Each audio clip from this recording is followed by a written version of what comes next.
So friend, आज है 24 दिसंबर 2023 और इस वीडियो में हम लोग 24 दिसंबर 2023 के द हिंदू के जितने भी इम्पोर्टेंट पॉइंट्स हैं उनको कवर करेंगे और इनको पढ़ेंगे हम लोग अपने प्रीलिम्स, करंट अफेयर्स और मेंस दोनों की ही दृष्टि से। सबसे पहले ये जो न्यूज़ है जिसमें 20 भारतीय एक बोर्ड पे जा रहे थे जिसे ड्रोन के द्वारा हिट किया गया है, जिसे ड्रोन से मारा गया है, तो इसके ऊपर है। इसमें 20 भारतीय सवार थे। इस न्यूज को जब आप इस पूरे आर्टिकल्स को पढ़ेंगे तो इसमें एक शब्द है, ये आपको केम प्लूटो या सेम प्लूटो कह सकते हैं। ये बहुत इम्पोर्टेंट लग रहा है क्योंकि ये इस तरह के प्रश्न जनरली यूपीएससी पूछ देती है कि हाल ही में चर्चे में रहा सेम प्लूटो क्या है। तो वो ये एक मर्चेंट वेसल है। ये आपको इंडियन जो हम लोग का एक्सक्लूसिव इकोनॉमिक जोन है, यहाँ से निकलते ही इनके ऊपर एक हमला हुआ, ड्रोन के द्वारा किया गया है ये। हालांकि अभी इसका एग्जैक्ट कुछ मिला नहीं है, रिपोर्ट कहाँ से है, कैसा है। सस्पेक्टेड ड्रोन अटैक ये बताया जा रहा है, अरेबियन सी में हुआ है। तो ये एक हमारे न्यूज़ के दृष्टि से इम्पोर्टेंट हो रहे हैं। फिर हम लोग देखते हैं इस आज के न्यूज़पेपर का अगला न्यूज़ जो हमारे एग्जाम के लिए इम्पोर्टेंट हो सकते हैं। अब हम लोग अपने एक और इम्पोर्टेंट न्यूज़ की तरफ चलते हैं। ये है ensure proper health care in jails, high court tells Delhi government. ये जो हाई कोर्ट जो है, इन्होंने दिल्ली सरकार को एक कह सकते हैं कि दिशा निर्देश जारी किया है कि मेडिकल इंफ्रास्ट्रक्चर जो है वो मेंटेन किया जाए। जेल में जो लोग भी रह रहे हैं उनके जो भी प्रिजनर्स हैं उनके हेल्थ केयर को लेकर के जो प्रॉपर मेडिसिन या फिर प्रॉपर मेडिकल केयर के लिए जो सामान होने चाहिए थे उसकी व्यवस्था की जाए।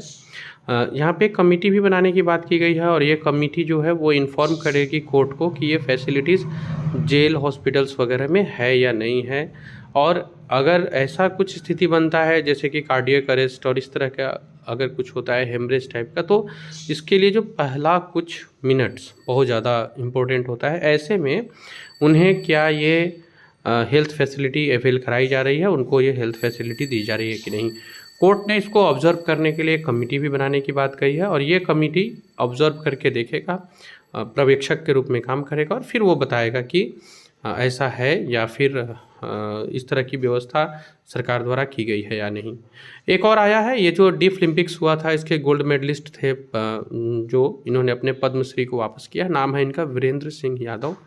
अभी जो एक कॉन्फ्लिक्ट चलते आ रहा है कुश्ती संघ से जुड़ा हुआ, जो उसी मामले में इन्होंने अपने पद्मश्री अवार्ड को वापस किया है। तो ये भी एक इम्पोर्टेंट न्यूज़ है। स्पेशली वन लाइनर टाइप के जो क्वेश्चंस होते हैं या वनडे एग्जाम्स में जो क्वेश्चन पूछे जाते हैं उसमें। तो ये जो वीरेंद्र सिंह यादव है ये गोल्ड मेडलिस्ट है डीफ ओलंपिक्स में और इनको पद्मश्री का पुरस्कार भी मिला था जिसे इन्होंने अभी वापस कर दिया है। रीज़न वही है, कुश्ती महासंघ के अध्यक्ष को लेकर जो विवाद चल रहा है, ओलंपिक ब्रोंज मेडलिस्ट जिसमें साक्षी मलिक, तो उसी के परिप्रेक्ष्य में ये न्यूज़ है। आगे बढ़ते अपने अगले न्यूज़ पे। ये है साइंस कॉर्नर से जो स्नैपशॉट्स है यहाँ से लिया गया है। इसमें आपको पोलर बियर जो है, ये इनके जो पंख होते हैं ये इंस्पायर्ड कर रहे हैं फाइबर्स थर्मल इंसुलेशन के लिए ऑफर कर सकते हैं। सो ये जो न्यूज़ है इसमें है आपको polar bear fur inspired fibres offer thermal insulation inspired by the structure of polar bear fur researchers present a knittable aerogel fibre with exceptional thermal and mechanical properties. तो ऐसा बताया गया है कि इनके अंदर निटेबल एरोजेल फाइबर्स होते हैं और अति उच्च तापमान पर भी जो थर्मल और मैकेनिकल प्रॉपर्टीज़ होने चाहिए वो गुण इनके अंदर पाए गए हैं। फाइबर्स में वॉशेबल, डीएबल, ड्यूरेबल इन सब तरह के फाइबर्स को यहाँ पाया जा रहा है जो कि एडवांस्ड टेक्सटाइल्स में प्रयोग में लाए जाते हैं, मतलब यूज होते हैं। तो अब ये जो होता है ध्रुवीय भालू के जो फर होते हैं ये भी फाइबर्स के लिए एक महत्वपूर्ण रोल अदा कर सकते हैं। स्पेशली हमारे यहाँ जो वस्त्र निर्माण का कार्य होता है इसमें आप देखेंगे तो यहाँ मेंशन किया गया है कि जो फाइबर्स है ये वॉशेबल भी है, डाइएबल भी है, ड्यूरेबल भी है और वेल सूटेड है। तो इसका यूज एडवांस्ड टेक्सटाइल्स में किया जा सकेगा। तो ये एक न्यूज़ है जो आपको साइंस कॉर्नर से है। एक और न्यूज़ साइंस कॉर्नर से ही आ रहा है ऑक्टोपस डीएनए को लेकर के, इस न्यूज़ को भी देख लेते हैं। ये जो न्यूज़ है ये है ऑक्टोपस का एक डीएनए मिला है जिससे कुछ बात खुल करके आ रही है, जैसे कि genetic analysis of an Antarctic octopus shows that the West Antarctic ice sheet, ये जो WAIS होता है, ये कोलैप्स्ड हुआ था during the last interglacial about, आप कह सकते हैं कि लगभग 1,29,000 से लेकर 1,16,000 वर्ष पहले तक में ये टूटा है।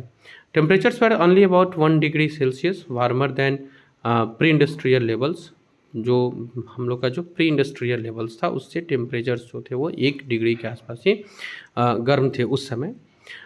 The finding suggest that WAIS, ये शॉर्ट फॉर्म लिया गया है वेस्ट अंटार्कटिक आइस शीट का, ये याद रखिएगा। WAIS जो है वो स्टैंड कर रहा है वेस्ट अंटार्कटिक आइस शीट के बारे में, और रिजल्टेंट जो सी लेवल राइज है ये भी एक कॉज हो सकता है कि यहाँ पे अब टेम्परेचर कुछ बढ़ा हो, इसके पीछे ये भी कारण हो सकता है। तो ये एक ऑक्टोपस डीएनए बता रहा है West Antarctic ice sheet collapse के बारे में क्या एक संभावना हो सकती है, इसके बारे में यहाँ चर्चा किया गया है।